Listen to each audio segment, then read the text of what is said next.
Good morning students. आज के इस वीडियो में हम कार्बन एंड इट्स कंपाउंड के अंतर्गत ऑर्गेनिक कंपाउंड और कुछ इनऑर्गेनिक कंपाउंड्स की संरचना या इलेक्ट्रॉन डॉट स्ट्रक्चर कैसे बनाते हैं इसकी स्टडी करेंगे। तो स्टूडेंट हम शुरू करते हैं HCl की संरचना बनाने से। HCl यह हाइड्रोजन क्लोराइड गैस होती है और जब हाइड्रोजन क्लोराइड गैस के लिए जल में विलय कर लिया जाता है तब यह हाइड्रोक्लोरिक एसिड, जो कि एसिड होता है, अम्ल होता है, बनाती है। HCl एक हेट्रोएटॉमिक मॉलिक्यूल है। हेट्रोएटॉमिक मॉलिक्यूल जिसका निर्माण दो प्रकार के परमाणुओं से होता है, हेट्रोएटॉमिक मॉलिक्यूल कहलाता है। अलग अलग प्रकार के परमाणुओं से होता है, हेट्रोएटॉमिक मॉलिक्यूल कहलाता है। इसका जो पहला एटम या परमाणु है हाइड्रोजन है और दूसरा एटम Cl है। अब हम इनके जो एटॉमिक नंबर होते हैं वो लिखते हैं। H का 1, Cl का होता है 17। इलेक्ट्रॉनिक कॉन्फ़िगरेशन बनाता है, इलेक्ट्रॉनिक विन्यास इसका 1 ही रहेगा, जबकि Cl का इलेक्ट्रॉनिक विन्यास 2, 8 और 7 होता है। तो इससे क्लियर होता है कि हाइड्रोजन को अक्रिय गैस विन्यास प्राप्त करने के लिए एक इलेक्ट्रॉन की आवश्यकता है। इसी प्रकार Cl के लिए भी अक्रिय गैस विन्यास अर्थात अपने बाहरी कोश में 8 इलेक्ट्रॉन पूरा करने के लिए एक इलेक्ट्रॉन की आवश्यकता है। तो ये दोनों एक एक इलेक्ट्रॉन की साझेदारी कर लेते हैं, शेयरिंग कर लेते हैं और HCl का मॉलिक्यूल बन जाता है। इसे हम इस प्रकार से लिखते हैं। H का एटम हो गया और Cl जो कि क्लोरीन है, इसके पास 7 एटम होते हैं। 1, 2, 3, 4, 5, 6 और 7। इसके पास ये 7 इलेक्ट्रॉन हैं। अब ये दोनों एक एक इलेक्ट्रॉन की साझेदारी या शेयरिंग कर लेते हैं, तो ये साझे का इलेक्ट्रॉन पेयर दोनों का हो जाता है। और इस कंडीशन में H के बाहरी सेल में 2 इलेक्ट्रॉन और Cl के बाहरी सेल में कोश में 8 इलेक्ट्रॉन हो जाते हैं और इस प्रकार HCl की संरचना बन जाती है। चूंकि इसमें एक एक इलेक्ट्रॉन की शेयरिंग हुई है, अतः हम इसको H सिंगल बॉन्ड Cl लिख देते हैं। ये HCl मॉलिक्यूल का बनना था। इसके बाद एक दूसरा एग्जाम्पल लेते हैं, H2O या वाटर मॉलिक्यूल का बनना। तो स्टूडेंट हम जानते हैं कि यह एक हेट्रोएटॉमिक मॉलिक्यूल है, विषम परमाणुक अणु है। इसमें जो हाइड्रोजन है उसका परमाणु क्रमांक 1 है, तो इसका एटॉमिक नंबर भी 1 ही रहेगा। इसका जो आउटर सेल है उसमें भी 1 इलेक्ट्रॉन रहता है। इसी प्रकार ऑक्सीजन, इसका एटॉमिक नंबर परमाणु क्रमांक 8 होता है और इसका इलेक्ट्रॉनिक विन्यास 2 और 6 होता है। तो इससे स्पष्ट होता है हाइड्रोजन के लिए अक्रिय गैस विन्यास प्राप्त करने के लिए या मोक्ष प्राप्त करने के लिए एक इलेक्ट्रॉन की आवश्यकता है, जबकि आपको मोक्ष एग्जाम में नहीं लिखना है, ये समझाने के लिए बता दिया है आपको।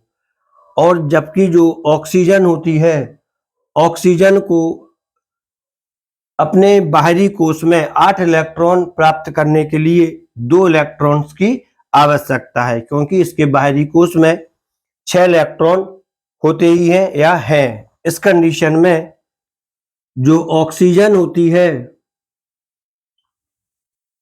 इसके हम 6 इलेक्ट्रॉन बना लेते हैं आउटर सेल में। 1, 2, 3 और 4, ये ऑक्सीजन के 6 इलेक्ट्रॉन हैं।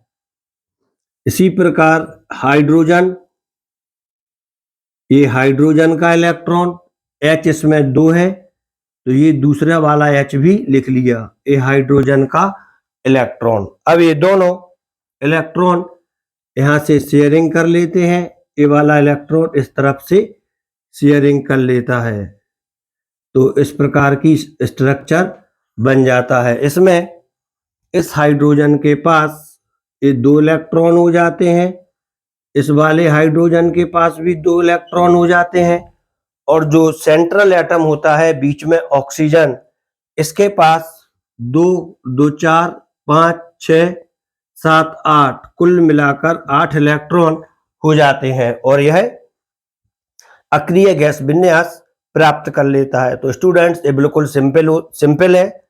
हमें ये देखना होता है कि बाहरी कोश में कितने इलेक्ट्रॉन हैं और अक्रिय गैस विन्यास प्राप्त करने के लिए कितने इलेक्ट्रॉन की आवश्यकता है। और जब भी हम इसकी संरचना बनाते हैं, इसके बाहरी कोश में साझेदारी के द्वारा हमें या तो 2 इलेक्ट्रॉन करना है या 8 इलेक्ट्रॉन करना है, तो वो आसानी से हो जाता है। इसके बाद एक और मॉलिक्यूल हम लेते हैं, हेटेरोएटॉमिक मॉलिक्यूल NH3 या अमोनिया। अमोनिया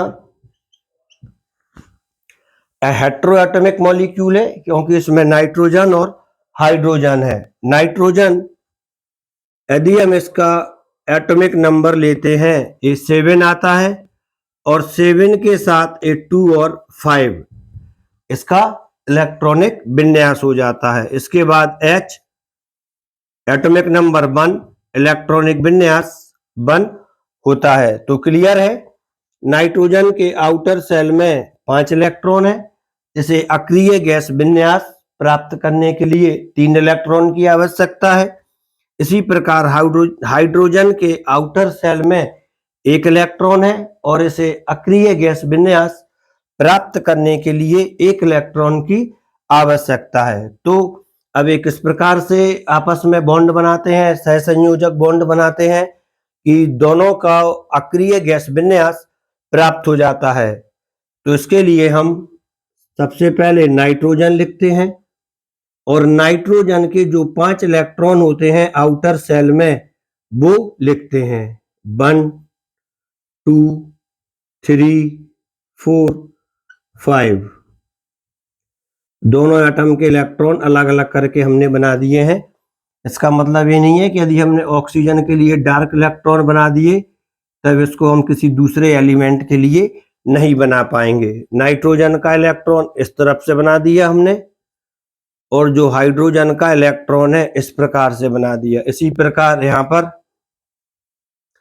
जो हाइड्रोजन का इलेक्ट्रॉन है इस तरह से बना दिया और जो ऑक्सीजन का इलेक्ट्रॉन है उसको इस प्रकार से बना दिया। इसी प्रकार इसमें भी आप समझ लें, हाइड्रोजन का इलेक्ट्रॉन इस प्रकार से बनाया है और Cl का इलेक्ट्रॉन एक बिंदी के रूप में बना दिया है। नाइट्रोजन आउटर सेल में 5 इलेक्ट्रॉन। अब इसके बाद जो हाइड्रोजन होता है, पहला हाइड्रोजन,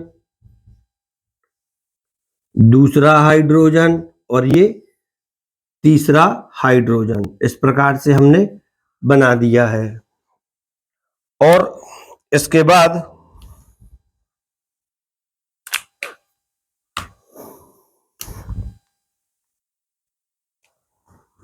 अब इसको हम इस प्रकार से ऐड कर देते हैं, मिला देते हैं सिंगल सिंगल बॉन्ड के द्वारा।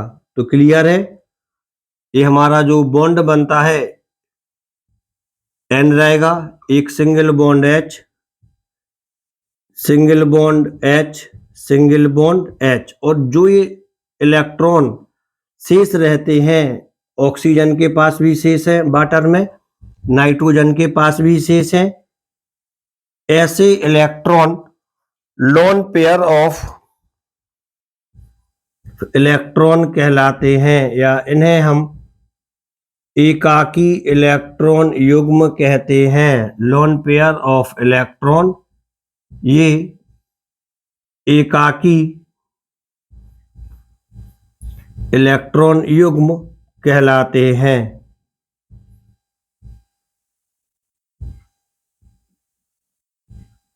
वे इलेक्ट्रॉन जोड़े जो बॉन्ड फॉर्मेशन के बाद शेष होते हैं एकाकी इलेक्ट्रॉन युग्म या लोन पेयर ऑफ इलेक्ट्रॉन कहलाते हैं। इसके बाद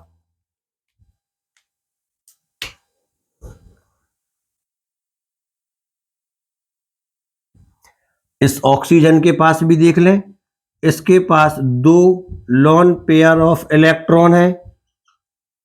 यहां पर जो Cl है HCl में इसके पास 3 लोन पेयर ऑफ इलेक्ट्रॉन्स हैं। ये lone pair of electrons coordination bond बनाने के काम में आते हैं या उपसय संयोजक बंध बनाने के काम में आते हैं। इसकी स्टडी हम केमिकल बॉन्डिंग में करेंगे। NH इसी प्रकार इसकी जो संरचना बनती है H single bond O single bond H बन जाती है और ये NH3 की संरचना बन जाती है। तो अभी आपने कुछ हेटेरोएटॉमिक मॉलिक्यूल्स की संरचना किस प्रकार से बनाई जाती है इसकी स्टडी कर ली है। अब हम जो सैचुरेटेड हाइड्रोकार्बन होते हैं एल्केन, इसकी संरचना कैसे बनाते हैं इसकी स्टडी करेंगे। ये बिल्कुल सिंपल है और आपको आसानी से समझ में आगे आ जाता है। यहां पर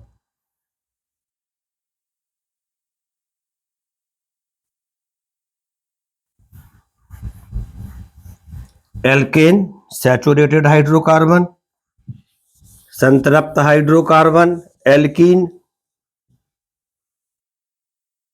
अनसैचुरेटेड एल्काइन, अनसैचुरेटेड हाइड्रोकार्बन है। एल्केन, एल्कीन और एल्काइन।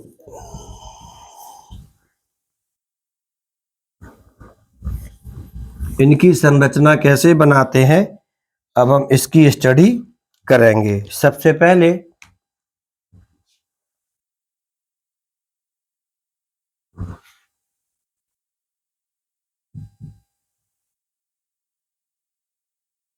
एल्केन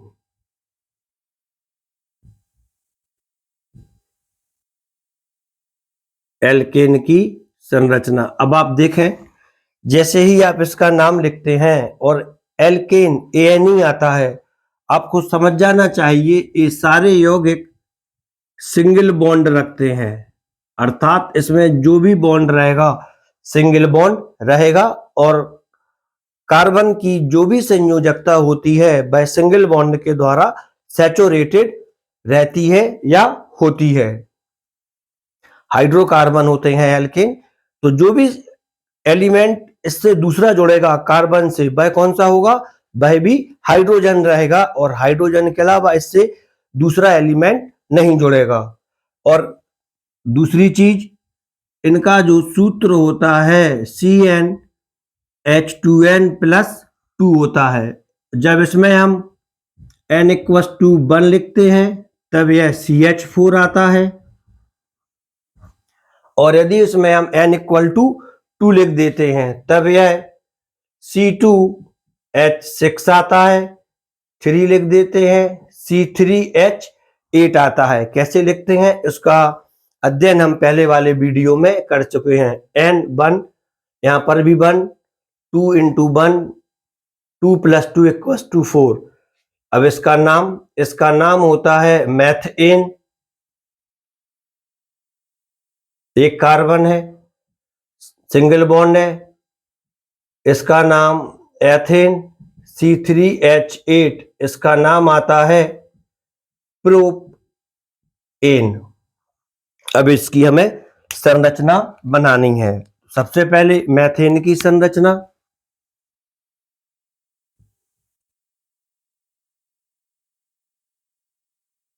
एक कार्बन है और कार्बन की संयोजकता 4 होती है, तो हमने चारों संयोजकताएं इसकी इस प्रकार से बना दी हैं और हर एक पर हमें एक एक H जोड़ देना है, तब ये CH4 की संरचना हो जाती है। और यदि आपसे इसका इलेक्ट्रॉन बिंदु सूत्र पूछा जाता है तब इसी के आधार पर आप बना दें C सी के जो 4 संयोजकताएं हैं, इस सी के 4 इलेक्ट्रॉन बना दें इस तरह से।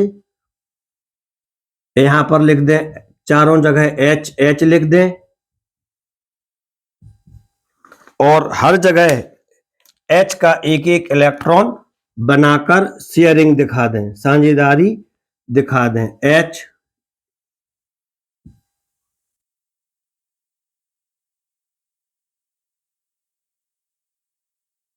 इस प्रकार से शेयरिंग दिखा दें।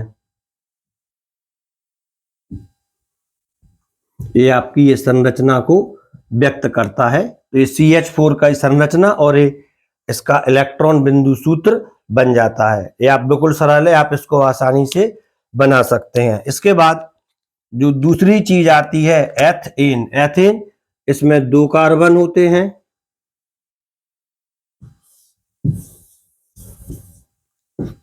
मैथेन, मैथेन के बाद एथेन। एथ का मतलब यहां पर 2 होता है, तब C single bond C. Carbon की संयोजकता 4 होती है, एक एक संयोजकता दोनों कार्बन की हो चुकी है। यहां पर हमें इस तरह से 3-3 संयोजकताएं और बना देनी है और हर एक संयोजकता के साथ H H H ऐड कर देना है, तो C2H6 बन जाता है। और जब आप इसका बिंदु सूत्र बनाएंगे, इलेक्ट्रॉन बिंदु सूत्र, तब आपको ये क्लियर ही है कैसे बनाना है। दोनों कार्बन लिख लें इस प्रकार से और दोनों कार्बन के पास 4 इलेक्ट्रॉन बना दें। जो आपने 4 बॉन्ड बनाए हुए थे, ये 4 बॉन्ड बना दें। कार्बन के लिए अलग से आइडेंटिफाई कर दें कि कार्बन का जो इलेक्ट्रॉन है डार्क वाला है। इसके बाद चारों तरफ HH बना दें।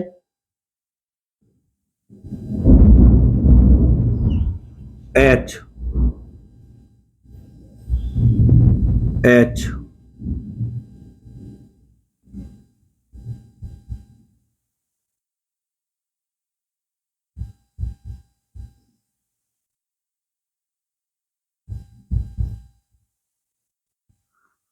इस प्रकार से आप बना दें और यहां पर एक जिस तरह से बना दें, बॉन्डिंग के लिए व्यक्त कर दें सभी जगह। तो ये इसका इलेक्ट्रॉन डॉट स्ट्रक्चर बन जाता है। तो स्टूडेंट्स, अब मैं आपको सिर्फ यहाँ पे ये वाला स्ट्रक्चर बनाना बताऊंगा। ये वाला स्ट्रक्चर आपको मैं बता चुका हूं, आप इसका स्ट्रक्चर आसानी से बना सकते हैं। इसके बाद प्रोपेन। जब आप प्रोपेन का स्ट्रक्चर बनाएंगे तो आपको 3 कार्बन जोड़ना है।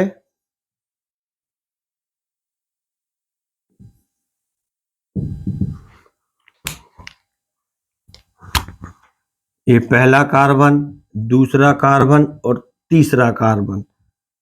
इस कार्बन की चारों संयोजकताएं, इसकी 2 संयोजकताएं हो चुकी हैं, ये तीसरी संयोजकता और ये चौथी संयोजकता। इस कार्बन की 1 संयोजकता हुई है, इसकी दूसरी संयोजकता, तीसरी और चौथी। और हर एक संयोजकता के आगे आपको इस तरह से H H H लिख देना है।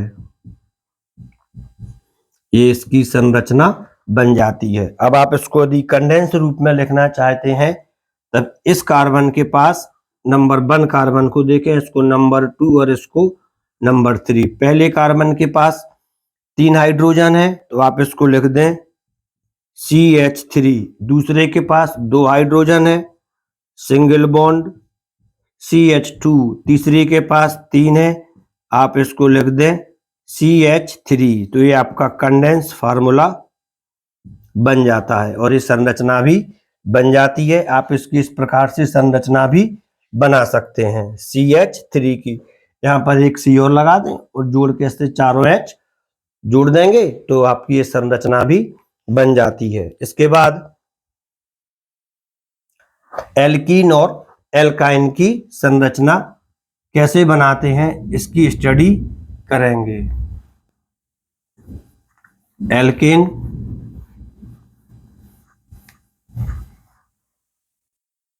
सिंगल बॉन्ड वाले कंपाउंड होते थे।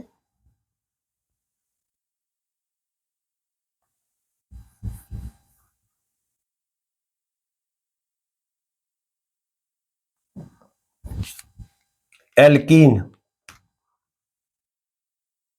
जैसे ही आप इसका नाम लिखते हैं एल्कीन और ईएनई आता है, आपको समझ में आ जाता है कि ये डबल बॉन्ड वाले कंपाउंड हैं, जिनका सामान्य सूत्र CnH2n है और n इक्वल टू 2 से शुरू होते हैं। तो इसका जो फर्स्ट मेंबर रहेगा, फर्स्ट मेंबर या फर्स्ट जो मेंबर सदस्य रहेगा C2H4 और दूसरा C3H6 रहेगा, C2H4। आप इसका नाम लिखेंगे जब, तब इसका नाम 2 के लिए एथ और डबल बॉन्ड के लिए ENE हो जाएगा। इसी प्रकार इसका नाम 3 के लिए प्रोप और डबल बॉन्ड के लिए ENE हो जाता है। अब हम एथीन की संरचना कैसे बनाएंगे इसकी स्टडी करेंगे और प्रोपीन की संरचना कैसे बनाएंगे। ये बिल्कुल सरल है।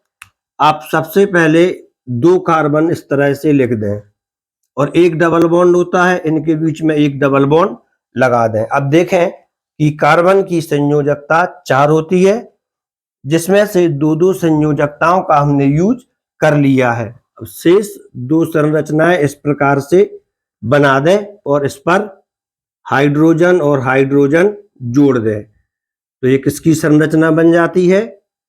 एथीन की। एक कार्बन, 2 कार्बन, इसके पास 2 हाइड्रोजन है, CH2 डबल बॉन्ड CH2। इस प्रकार से इसको लिख सकते हैं, सभी सही हो जाती हैं। इसका इलेक्ट्रॉन बिंदु सूत्र आप बनाएंगे जब, 2C बना दें इस तरह से और एक कार्बन के इलेक्ट्रॉन बना दें। 4 इलेक्ट्रॉन होते हैं इसके पास,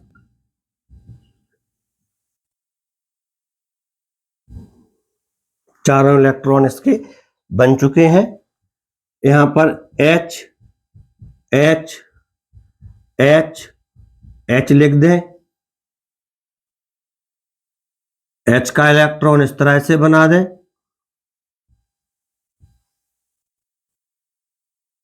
इसकी यहां से शेयरिंग दिखा दें। इसके पास 2 इलेक्ट्रॉन हो जाते हैं और हर एक कार्बन के पास 8 इलेक्ट्रॉन हो जाते हैं। हाइड्रोजन के 2, कार्बन के इलेक्ट्रॉन काउंट कर लें आप, 4 और 2 6 और 2 8 हो जाते हैं। इसको ये इलेक्ट्रॉन डॉट स्ट्रक्चर बन जाता है। इसके बाद आप जब प्रोपीन की बनाते हैं,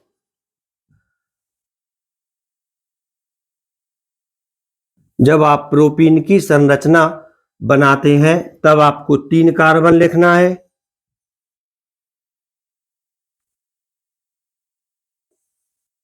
प्रोपीन, पहला कार्बन, दूसरा कार्बन और तीसरा कार्बन, और 2 कार्बन के बीच में डबल बॉन्ड लगा दें। अब देखें, इस कार्बन की 2 संयोजकताएं हो चुकी हैं, इसकी 2 बची हुई हैं, इस तरह से लिख दिया। इस कार्बन की चारों संयोजकताएं पूरी हो चुकी हैं। इस कार्बन को देखें और इस कार्बन को देखें, इस कार्बन की 2 संयोजकताएं और एक 3 संयोजकता पूरी हो चुकी है, एक संयोजकता बची है, इस तरह से लगा दें। ये इसकी चौथी संयोजकता। अब ये वाला कार्बन देखें, इसकी सिर्फ अभी एक संयोजकता यूज हुई है और 3 संयोजकताएं बाकी हैं। तो इस प्रकार से इसको बना दें और हर एक संयोजकता के साथ HH लिख दें, तभी इस प्रकार से स्ट्रक्चर बन जाता है। और इसको जब हम लिखते हैं, इसको नंबर दे दें 1 2 3। हमें IUPAC नेमिंग नहीं करनी है, ऐसे ही रफ नंबर दिया है। इस पर एक कार्बन के साथ 3 हाइड्रोजन है, CH3 single bond, CH double bond, CH2 बन जाता है और इसकी हम संरचना भी इसको इसी प्रकार से बना लेते हैं। तो ये एल्कीन में प्रोपीन और एथीन इन दोनों की संरचना थी। इसके बाद अब हम एल्काइन की संरचना कैसे बनाते हैं और इसका इलेक्ट्रॉन डॉट स्ट्रक्चर कैसे बनाते हैं इसके बारे में डिस्कस करेंगे। एल्काइन ट्रिपल बॉन्ड होता है, सामान्य सूत्र CnH2n-2 होता है। इसकी स्टडी हम पहले वाले वीडियो में कर चुके हैं। अब एल्काइन ये सरल है,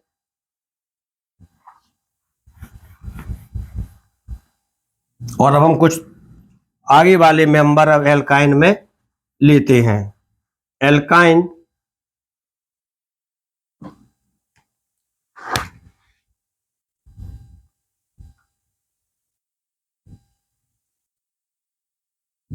इनमें ट्रिपल बॉन्ड रहेगा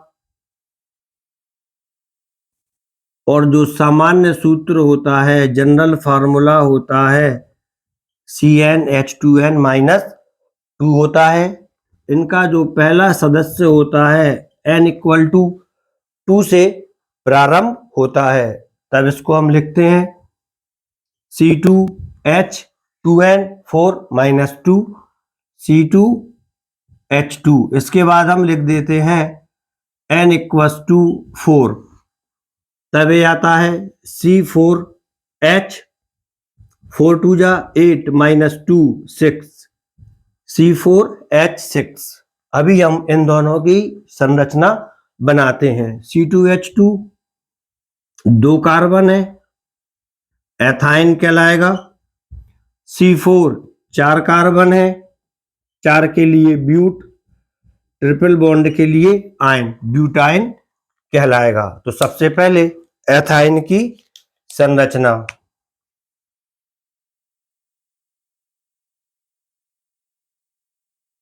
एथाइन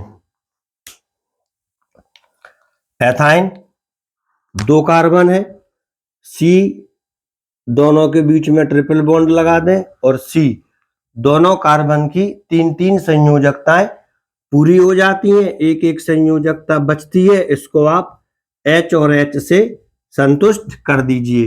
ये आपकी इसकी संरचना बन जाती है। इसे हम इस प्रकार से भी लिख सकते हैं। अब इसके बाद इसकी इलेक्ट्रॉन डॉट स्ट्रक्चर, अब जब ब्यूटाइन की बनाएंगे तो इसकी अपने आप क्लियर हो जाती है इलेक्ट्रॉन डॉट स्ट्रक्चर। इसके बाद ब्यूटाइन,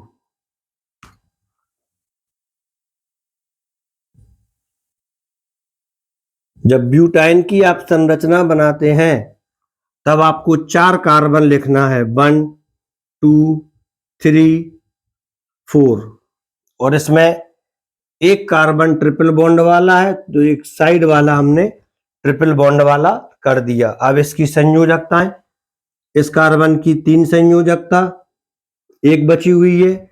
दूसरे वाले कार्बन की देखें, इसकी 3 और 1 4, चारों संयोजकताएं इसकी पूरी हो चुकी हैं और इसकी 2 संयोजकताएं पूरी हुई थी, यहां पर 2 बना दी, और इस कार्बन की सिर्फ एक संयोजकता हुई थी तो यहां पर हमने इसकी ये 3 संयोजकताएं और बना दी हैं। तो अब जो इसकी संरचना बनती है, संरचना बनाने के लिए हमें हर एक वैलेंसी के ऊपर H लिखना होता है। H H H H H इस प्रकार से लिख देते हैं। तो जो संरचना बनती है CH3 CH2 C triple bond CH बनती है, ये हमारा ब्यूटाइन कहलाता है। इसकी हम इलेक्ट्रॉन डॉट स्ट्रक्चर भी आसानी से बना सकते हैं। तो अब हम जो ब्यूटाइन है इसका इलेक्ट्रॉन डॉट स्ट्रक्चर भी बना लेते हैं।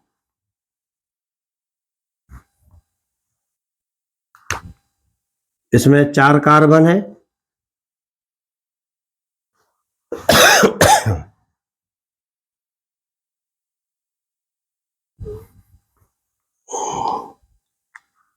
पहला कार्बन, दूसरा कार्बन, तीसरा कार्बन और चौथा कार्बन।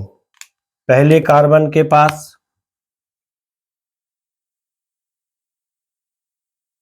दूसरा, तीसरा और चौथा। पहले कार्बन